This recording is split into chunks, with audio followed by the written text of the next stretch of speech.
여러분 안녕하세요. 윤경민 목사입니다. 10월 24일 청소년부 예배를 함께 드리겠습니다. 기도하겠습니다. 하나님 감사합니다. 날씨가 갑작스레 추워지고 코로나 때문에 아직 활동이 평소처럼 이루어질 수는 없지만 그런 중에도 하나님께 감사를 드립니다. 이제 벌써 올 한 해가 마무리되어야 할 시기가 다가오고 있고 또 이번 학기도 끝나가는 시기에 다다랐습니다. 하나님께서 함께 하셔서 우리 친구들 올 한 해 동안 이번 학기 동안 공부하고 수고했던 것들 잘 마무리할 수 있게 도와주시고 또 건강 지켜주셔서 언제 어디에 있든 누구와 무엇을 하든 하나님께서 항상 함께 해주시길 원합니다. 오늘도 우리가 짧지만 또 온라인상이지만 이렇게 말씀 나눌 때 주님의 은혜를 허락해 주시고 우리가 주님 뜻대로 살아갈 수 있도록 도와주세요. 예수님의 이름으로 기도합니다. 아멘. 오늘은 이제 PPT를 준비를 해봤는데요. 어린이부에서 이제 제가 혼자만 떴던 게 너무 좀 밋밋한 것 같아가지고 화면으로 어린이부 준비한 내용인데 같이 좀 함께 나눠보려고 그래요. 오늘 성경 말씀은 창세기 41장 12절에서 12절 말씀입니다. 제가 읽겠습니다. 그때 그곳에 경호대장의 종인 히브리 소년이 저희와 함께 있었습니다. 저희가 꾼 꿈 이야기를 그에게 해주었더니 그가 그 꿈을 풀었습니다. 저희 두 사람에게 제각기 그 꿈을 해몽하여 주었던 것입니다. 그리고 그가 해몽한 대로 꼭 그대로 되어서 저는 복직되고 그 사람은 처형되었습니다. 요셉 이야기를 계속 보고 있는데요. 이제 요셉이 감옥에 억울에 갇혀 있다가 이집트 왕 파라오의 관원 2명을 도와줬던 이야기, 이제 꿈을 해몽해줬던 이야기를 지난주에 했을 겁니다. 그래서 그때 도움 받고 이제 복직이 되었던 사람이 요셉을 잊고 있다가 다시 요셉이 자기를 도와줬다는 걸 기억해내고 이제 임금님에게 하는 말입니다. 네, 이제 요셉이 억울하게 감옥에 갇혀 있었죠. 성실하게 일을 잘하고 있었는데 이제 주인 마님의 유혹을 뿌리쳤기 때문에 오히려 억울하게 누명해서 감옥에 있었습니다. 그때 이집트 왕 파라오의 관원 2명이 잡혀왔죠. 그래서 한 사람은 음료를 담당한 사람이, 한 사람은 떡을 담당한 사람이었는데 두 사람이 이제 꿈을 꿨습니다. 한 명은 포도 새송이를 따서 임금님께 음료를 만들어 드렸고 한 명은 떡 쇠광주를 만들어서 임금님께 드리러 가는데 새들이 뺏어 먹었다.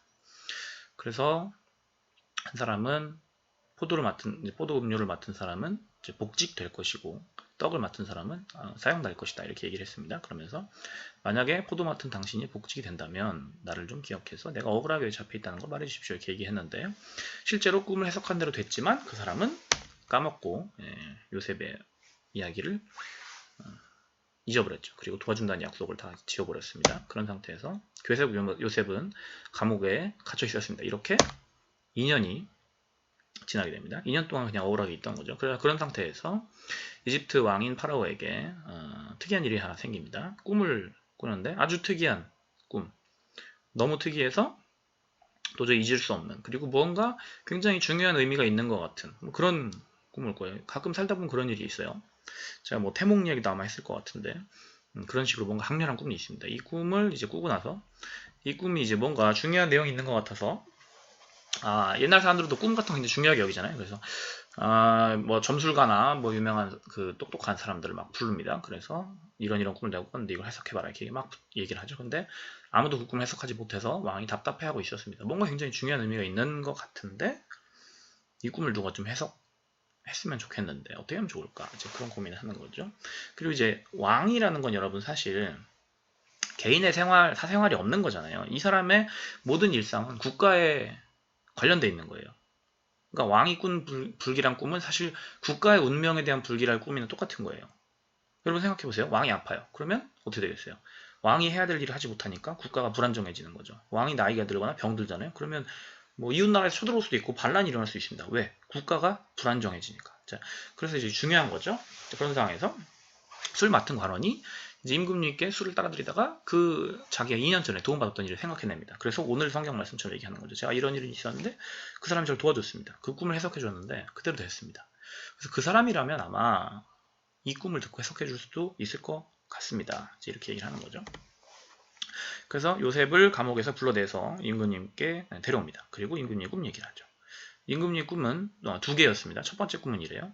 통통하고 아주 살찐 암소 7마리가 이집트 나일강 강가에 있었습니다. 그래서 풀을 뜯어먹고 있는데 갑자기 강에서 아주 비쩍 마른 갈비뼈가 다 보이는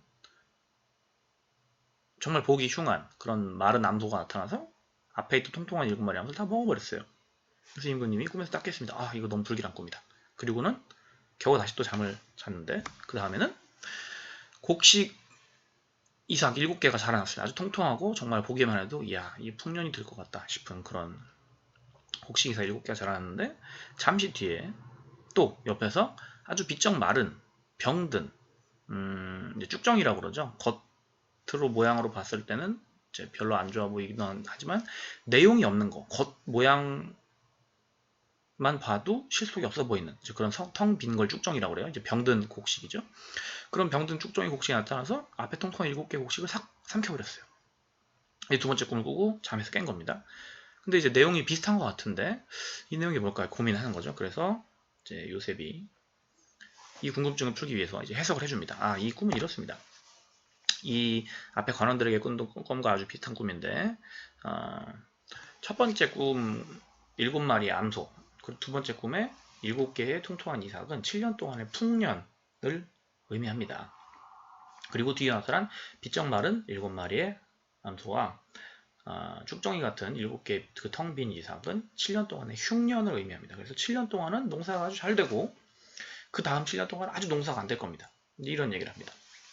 이제 농경사이기 때문에 사실 농사가 굉장히 중요하고 이집트는 여러분 나일강을 주변으로 해서 농사를 굉장히 크게 짓는 나라입니다. 그래서 옛날부터 농사를 많이 짓고 그 밀농사를 엄청 크게 지어서 그 밀을 막 수출까지 하고 외부의 그 강대국 제국들이 이집트를 점령하고 싶어서 뺏으려고 전쟁을 많이 한 그런 나라입니다. 그래서 로마 시대에도 이집트에서 나오는 밀이 수입을 굉장히 많이 하고 뭐 그랬던 나라예요.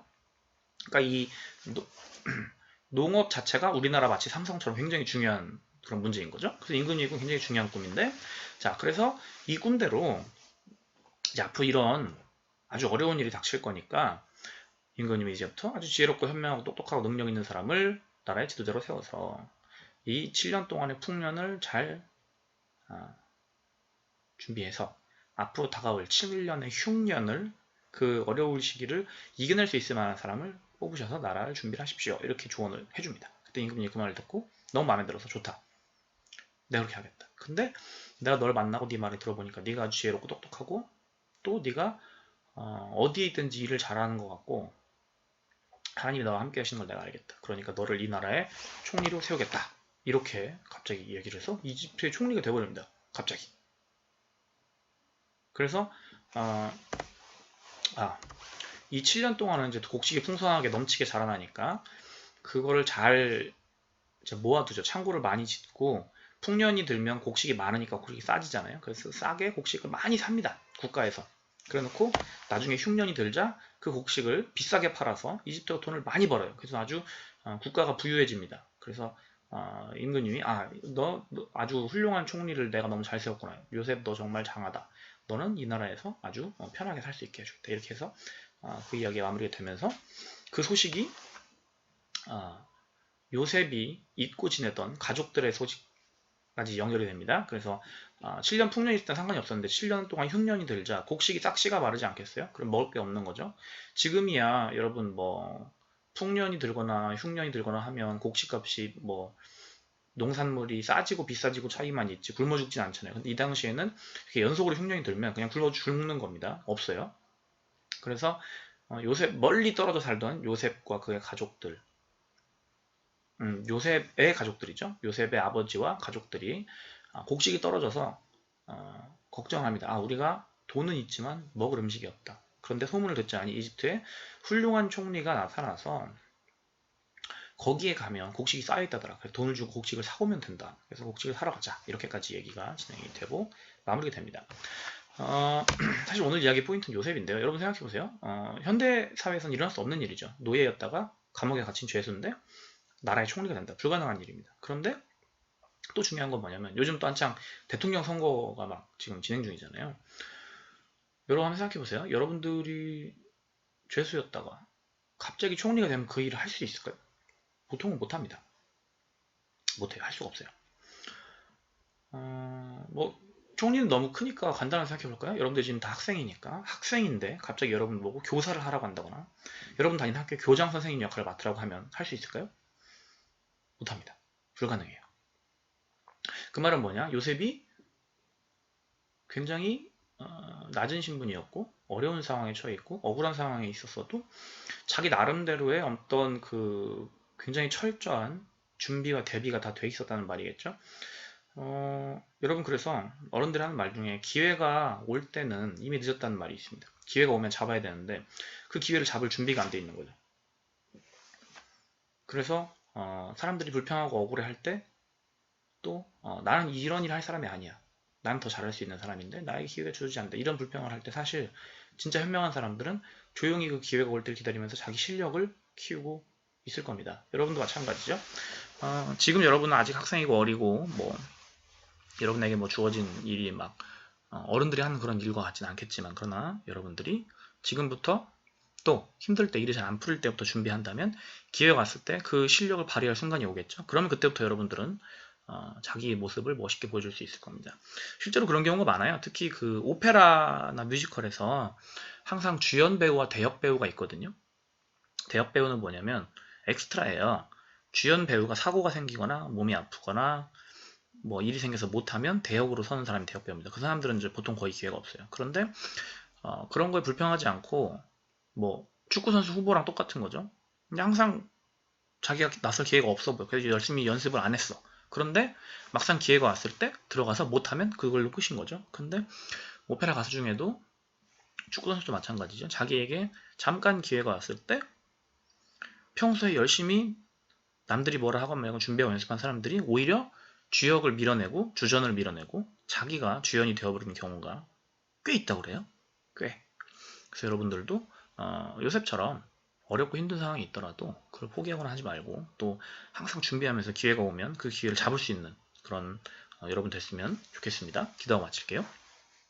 하나님 감사합니다. 요셉이 힘들고 어려운 상황에 있었지만 이집트라는 큰 나라의 총리를 맡을 수 있을 정도로 사실 준비된 사람이었습니다. 우리들도 힘들고 어려운 상황에 있을 때 낙심하고 좌절해서 그냥 주저앉아 있기보다는 항상 언제나 자기 자신을 가다듬고 또 노력하면서 기회가 왔을 때 잡을 수 있는 그런 사람이 될 수 있도록 주님 도와주세요. 예수님의 이름으로 기도합니다. 아멘. 오늘은 여기서 마치겠습니다. 다음 시간에 만나요.